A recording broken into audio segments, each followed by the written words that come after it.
This is a session about managing releases in a portfolio, showing the releases in calendar views and showing the applications that depend from that release. So within Clarive we have a way to define discussion topics, and one of the discussion topics that we have defined here is the portfolio discussion topic. So when opening the list of portfolios in our database, I can see that I have here the portfolio 2133, which has 4 releases that are currently in motion. So we can group releases into a portfolio, like for instance the health insurance portfolio, and we have releases for June, March, for December, and we have a demo release for some kind of education. And when we go deeper down, we can see that we can have a dependency graph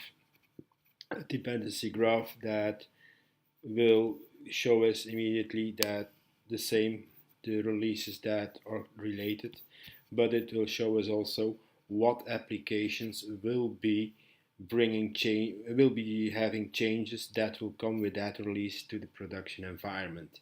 So that's the first way where we can see dependencies.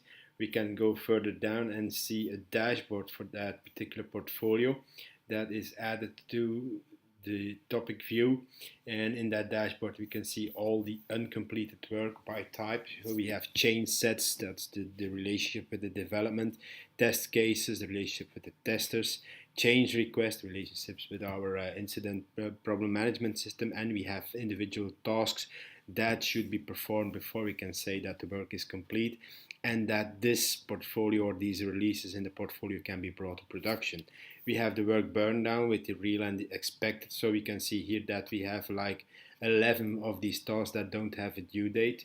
If I would change one of these tasks and give them a due date, then you will see that it will immediately have an impact on my graphical view. So when editing this one, and I would say, well, this is a change set and it's opened and it's picked up, but there is no due date specified. I will specify a due date.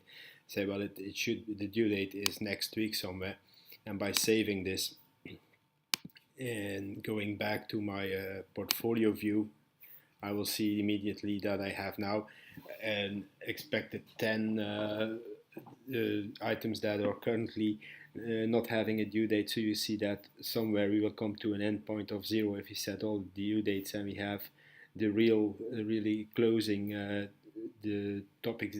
Closing the topics, we will come to that point that we can measure if we are in good shape or not.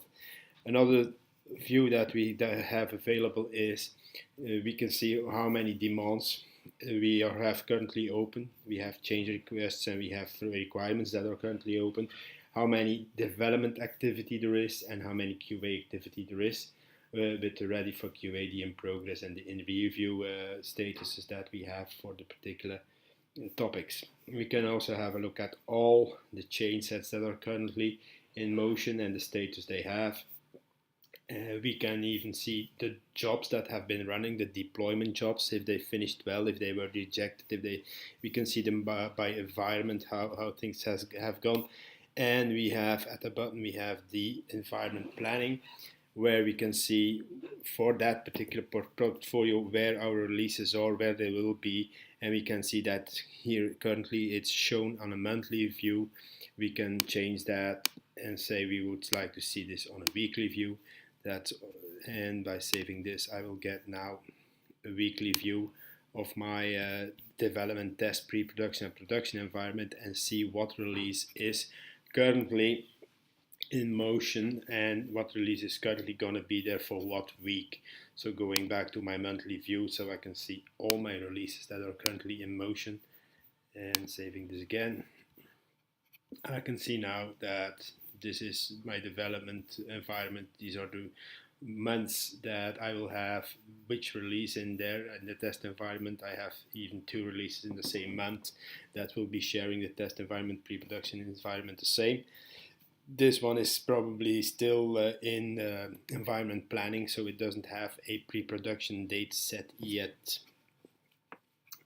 So this is the view that we get from the portfolio, and from the portfolio we can drill down into releases. We can just say, let's have a look at this particular release that is in scheduling, and here we will see, well, that this is currently the environment that we are building, and that's why we didn't have the pre-production environments shown in the release calendar that we showed for the portfolio. We also have the dashboarding, where we can see here the release roadmap. That's no longer going about a single portfolio, but going about all the releases in the organization. Or we can show it in a release calendar, where we have the choice between a monthly, weekly view, a daily view, and we can see all the releases and the environments that they are currently in. Same thing for releases, when we are looking at releases and going to see all the releases that we currently have in the system. The Kanban is available. Kanban will show us which release is in which state, and if a state has an environment related, it will show us which release is in which environment. So we have in development 2 releases, the release for March 2016 and the demo release. So this is how we can see the portfolio, what releases are in the portfolio, what applications are part of the releases that will participate to the releases, what changes will be brought to the production environment with that particular release.